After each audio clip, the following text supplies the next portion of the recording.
students, welcome back to High Point. So we are still talking about some of the works, some of the plays by William Shakespeare. So in this video we will be learning about Coriolanus, and we have so far learned many tragedies, comedies by Shakespeare. So this was a great and long series of Elizabethan literature. So we are having a complete series of English literature. So far we have reached up to Shakespeare.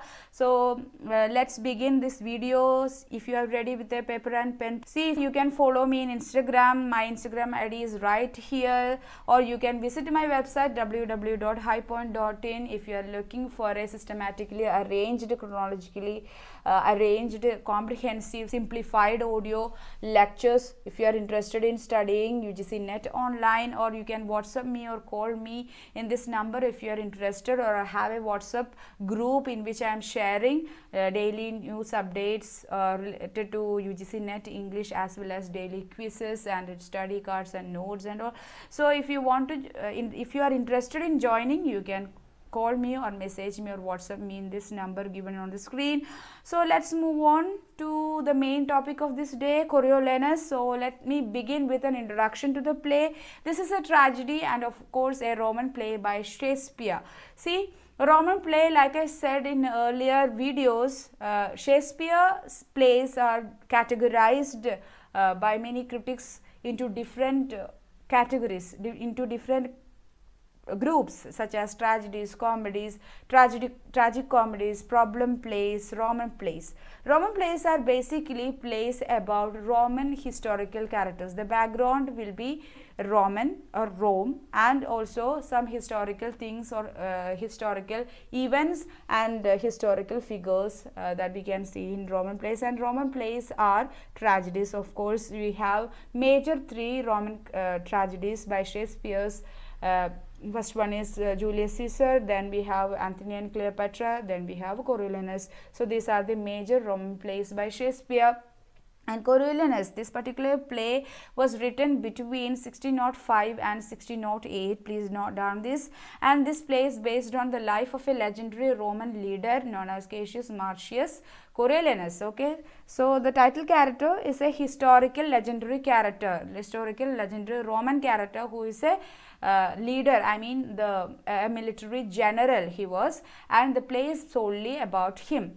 And this is not a very complicated play, nothing more very huge and something really tremendous is not happening about. It is about Coriolanus' character and how, because of his character, how tragedy befalls upon him. And Coriolanus is not a very popular play, not very popular in UGC NET English, but I have seen couple of questions about him, not directly about Coriolanus, but I have seen Coriolanus' name, that title, in options, as well as when we in reference to some other work we can see Coriolanus as an answer. So let me that's why I didn't skip this tragedy by him. That's why I included this play in this series.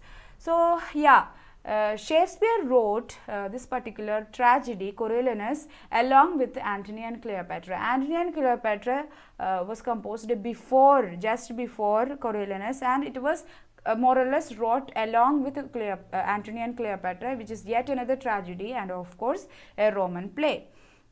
And these are the last two tragedies of Shakespeare. See, Antony and Cleopatra and Coriolanus, these are the last two tragedies of Shakespeare. Please note down that. After this, importantly, we have the Winter's Tale, which is a tragic comedy, and the Tempest, which is again a tragic comedy. And the Tempest is the last individual work by William Shakespeare. Tempest is considered as the last individual work by Shakespeare. And Antony and Cleopatra and Coriolanus, these two are the last two tragedies of Shakespeare. Please make a note of that. And Coriolanus is the name given to a Roman general after his military feast against the Volscians at Corioli. So a war is happening, actually a battle happened between Rome and Volscian army, and Coriolanus is the one who single-handedly defeated this army, and he defeated Volscian army in the city of Corioli. That's how he gained Cassius Marcius gained the name Coriolanus. Okay, so following his success, he seeks to be consul. So after his success, he was made consul, but his disdain for the plebeians means common people, and the mutual hostility of the tribunes led to his banishment from Rome. So it is a custom that consul, those who are becoming the consul, they have to seek vote from the plebeians. So that he could not do, and plebeians, he had a general distaste or dislikeness or disdain for the common people, and he was not having a great relationship with the tribunes because he had a mutual hostility. They had mutual hostility between them, and all these things led to his banishment from Rome. And after his banishment, he joins with Volscian army, and he tried to lead Volscian army against Rome. So that's actually happening in this play. We will discuss that later. So now let's see the major characters of the play. Romans are there and Volscians are there. Romans, Cassius Marcius Coriolanus. He is the title character. He is a Roman general and he is famous for his military prowess. Then Manius Agrippa. He is a kind of diplomat. He knows how to deal with people. He is a senator of Rome. Then Cominius. Cominius is consul and commander in chief of the army. Then Titus Lartius, Roman general. Volumna is Coriolanus' mother. Virgilia, Coriolanus' wife. Then young Marcius, Coriolanus' son. Valeria, friend to Coriolanus' family. Then Cneius Velutus, he is one of the tribunes. Then Junius Brutus, he is again a tribune. Then these are the Roman characters that we have here. Then Volscian characters are Tullus Aphidius, general of the Volscian army. Then Aphidius' lieutenant, Aphidius' serving man. Then conspirators with Aphidius, Adrian, Volscian spy. Then Nicanor, Roman traitor. Then Volscian lords, citizens and soldiers. So these are the major characters. Now I have not included the whole characters because maybe that will be a tedious thing to do, to read everything, and also this is needed for Coriolanus. Now let's move on to a detailed summary of the play, and if you are interested in having a systematically arranged comprehensible audio lectures, you can obviously visit my website www.highpoint.in. and if you don't know what to study and how to study for UGC NET, then you can obviously go for the free trial that is there in my website, and you can know what you have to study for UGC NET, what all papers, what all subjects and topics you need to urgently cover for UGC NET, and under each subject what all things you need to study. You can have all these knowledges from my website. So please go and visit www.highpoint.in and let me know your impressions, and if you want any further help, you can obviously message me or WhatsApp me or call me in the given number that you can see in the in your screen. Or you can actually follow me in Instagram ID. There I share lots of savable materials in the form of study cards, reels, and also small videos and carousels. So you can follow there if you want. So let's move on to summary of the play. Act 1. So I have given act wise summary here. Act 1 sets in Rome. A group of mutinous citizens have become incensed over the shortage of food and are resentful of their rulers. So see, basically common people, they are concerned about their life, right? They are not concerned about the people who are in authority, in power. What is their life happening? It is not their primary concern. So they are concerned and they are trying to uprise against the rulers because they have a shortage of food there in Rome. So Agrippa is a senator and he is a popular aristocrat. He has a very good terms with the citizens and he knows how to deal with people. Agrippa, he calms down these people, but then an arrogant young general called Cassius Marcius enters. So Agrippa is a person who knows how to calm down people, but arrogant young general known as Marcius enters. He is the title character and criticizes the tribunes. So he enters and he criticizes the tribunes, Cneius Velutus and Junius Brutus, because they have been appointed to speak for the plebeians. He is popular for his disdain and his dislikeness for the common people. And in the midst of this class struggle, an invading Italian army known as the Volscian threatens Rome. So internally in Rome, a class struggle is going on between the common people, the aristocrat or the rulers, the lords. That is what happening in Rome. So in the midst of that, while that is happening, invading Italian army known as the Volscian, they also threaten Rome. The Senate sends Marcius. So Cassius Marcius, he is very popular for his military prowess, military talent. So Senate basically sends him to oppose Volscian forces, and Marcius' sworn enemy Tullus Aphidius leads the Volscian army. See, Volscian army was led by Tullus Aphidius, and Marcius and Tullus Aphidius, they are sworn army, they have grudges between them. So that's how Act 1 ends. In Act 2, what is happening?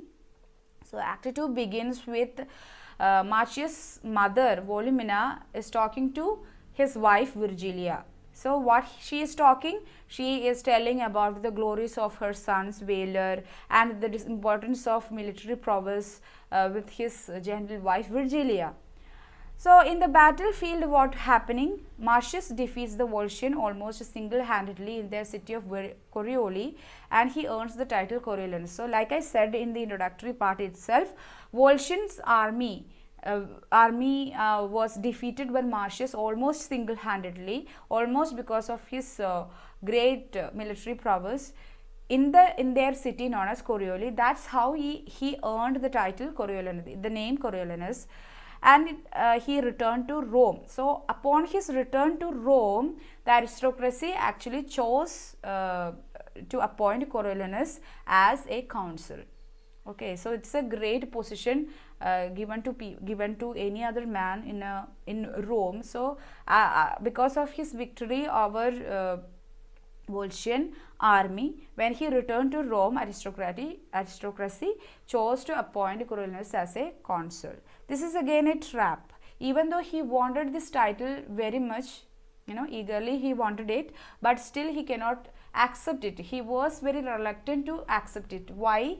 Because even though Volumina, his mother, his wife, everybody pressured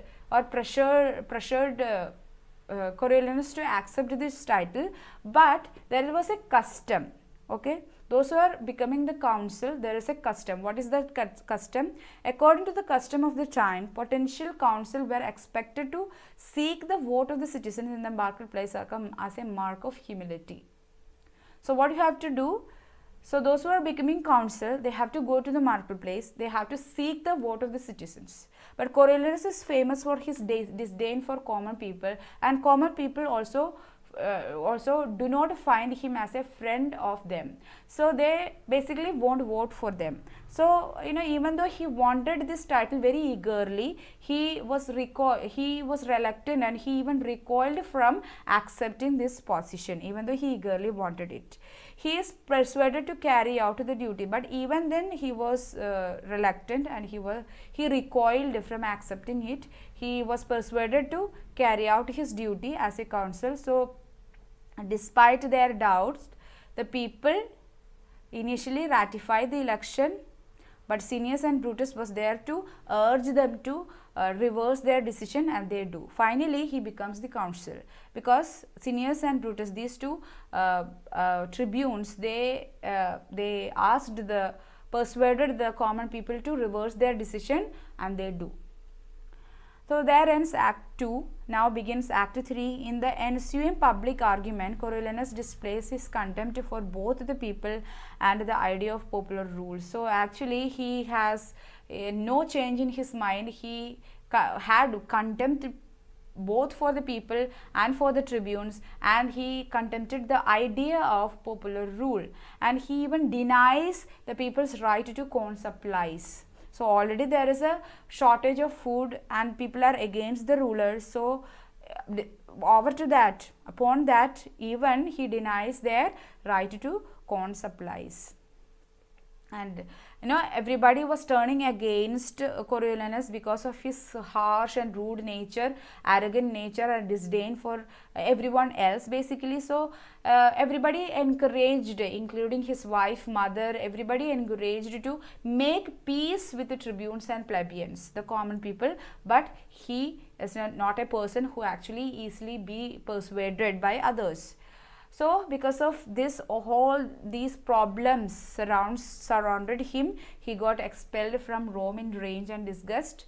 So what happens to Coriolanus next? Because he got expelled from his country Rome, and he has nowhere to turn. He has nowhere to go and nowhere to live.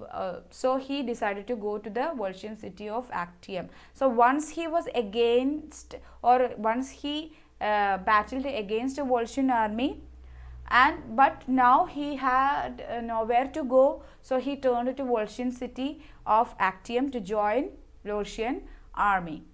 Aphidius admires and respects his former enemy, even though Aphidius and Coriolanus both are enemies when they fought against each other, but Aphidius definitely knows what is the military power, military talent, and military goodness, the power, the courage that Coriolanus has in the battlefield, and he respects and admires that quality of Coriolanus. So he welcomes him. So Aphidius welcomes Coriolanus, and they together plan to attack Rome. See, Aphidius already has a grudge towards Roman army because he got a defeat in Corioli, and now Coriolanus also has this grudge towards Rome because he got expelled from there, even though that he is a worthy aristocrat there, and he is a general, Roman general there. So both of them together joined hand and they planned to attack Rome.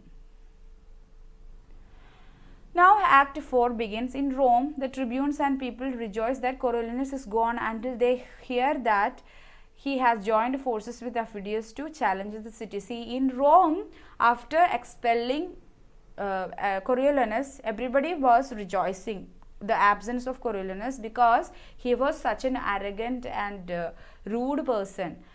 The tribunes, the people, everybody was rejoicing until they heard that Coriolanus, he has gone to Aphidius, the Volscian army leader, and joined hand with them, and also also going to challenge the city of Rome, because Coriolanus knows both strength and weakness of Roman army, because he was once part of Roman army, and also everybody knows, and he is famous for, Coriolanus is famous for his own military talents as well.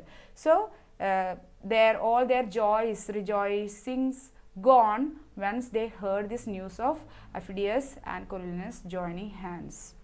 And they sent several ambassadors, including Cominius and Manius, to try and dissuade him from his decision.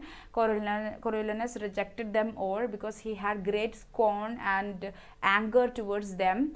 And finally, Volumnia, Virgilia, and Coriolanus' younger son, that means Coriolanus' own family, went to plead for their people, and he ultimately agrees to make peace agreement with them, and he dissuaded from that decision of attacking Rome. Act 5, the final act. Aphidius is incensed at this betrayal of trust. See, Aphidius accepted and welcomed Coriolanus when he came to him. When he was expelled from Rome and he has nowhere to turn, and when he came there, Aphidius accepted him, welcomed him, admired him, and respected him, and he even joined hand with Coriolanus to attack Rome. So Aphidius was actually totally trusting Coriolanus. So he was annoyed because of his betrayal of trust, and he chose his soldiers and tactfully he killed Coriolanus. And once his anger is gone, Aphidius agrees to take part in the funeral of a worthy warrior. So the play ends with the funeral of whom? Coriolanus, in which Aphidius is participating. Okay, so that's how this play ends, and yeah, that's all about this play. There is nothing more else to say, but please remember that this is as one of Shakespeare's last tragedies, and I hope it was useful for you to understand the general storyline of Coriolanus, or whatever you have understood the major characters and the major events happened. Please comment that below in the comment section along with your suggestion and impression. And thanks for watching. By the time I come up with my new video, you can watch these videos that is there in the screen, and also follow me in my Instagram page for several materials, and also subscribe and press the like button for contents related to UGC NET English language and literature. And also don't forget to visit my website www.highpoint.in, or message me in this given WhatsApp number if you wanted to have a comprehensible, systematically arranged materials for UGC NET. And also a 15% off is also going on in my website for every other course that you can opt. So see you in the next video. Bye bye, happy learning, and stay tuned to High Point. Thank you.